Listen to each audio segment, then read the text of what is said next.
love the team, hate the regime, so read one of the banners, among the many on parade, at the Emirates this past season. The club have been stuck in a malaise since they last won the Premier League title in 2004. The situation has grown worse over the past decade, starting in 2008, when Stan Kroenke won a seat on the club's board, paving the way for him to buy a majority stake within a few short years. The Kroenke era, in which manager Arsene Wenger was given near total control over how to shape the team, has been highlighted by mismanagement and poor results. Wenger left the club at the end of last season after 22 years, replaced by Unai Emery. Upset fans have taken out their frustrations on both the US owner and Wenger. With Wenger out, the pressure is squarely on Kroenke to deliver this club a title. A new report that Russian billionaire Alisher Usmanov is actively exploring a sale of his 30% stake in Arsenal means things may be set to get even worse. Usmanov has decided to sell after Kroenke refused to sell control of the club over to him. While the impending sale means the long-running and toxic tug-of-war between Kroenke and Usmanov will come to an end, it also spells trouble overall.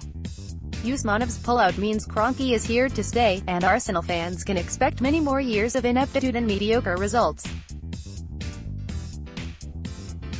Kroenke is a sports and entertainment magnate who owns the NFL's Los Angeles Rams, NBA's Denver Nuggets and NHL's Colorado Avalanche.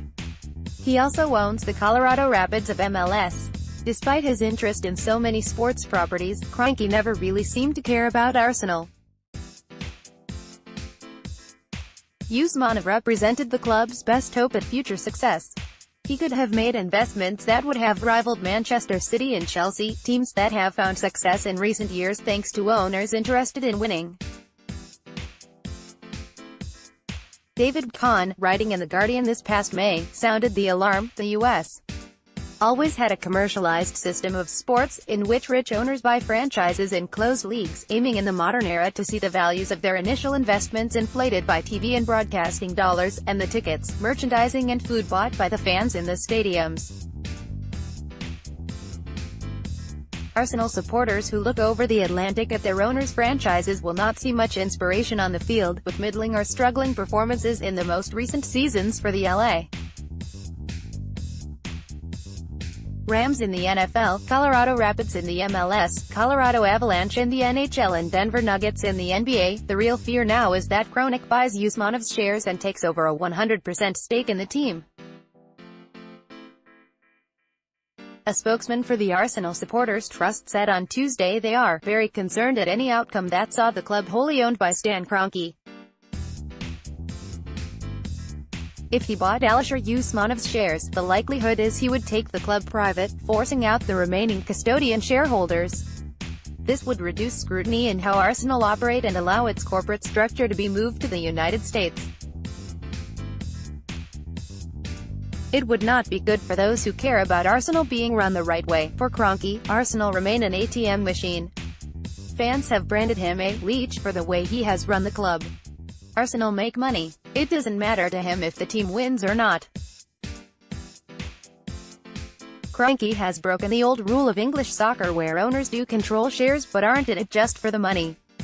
These men were involved in the game because they love it. Kroenke has no such emotional attachment, and it has showed.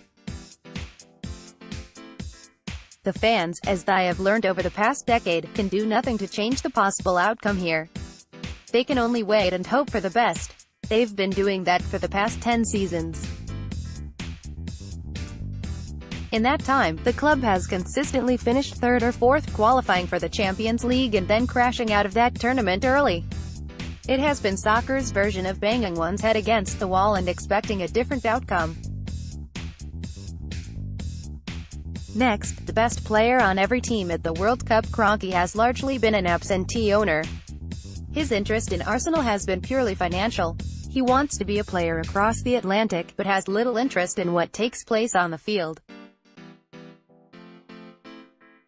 Giving him even more control would spell doom for Arsenal as they try to rebuild this season under a new manager.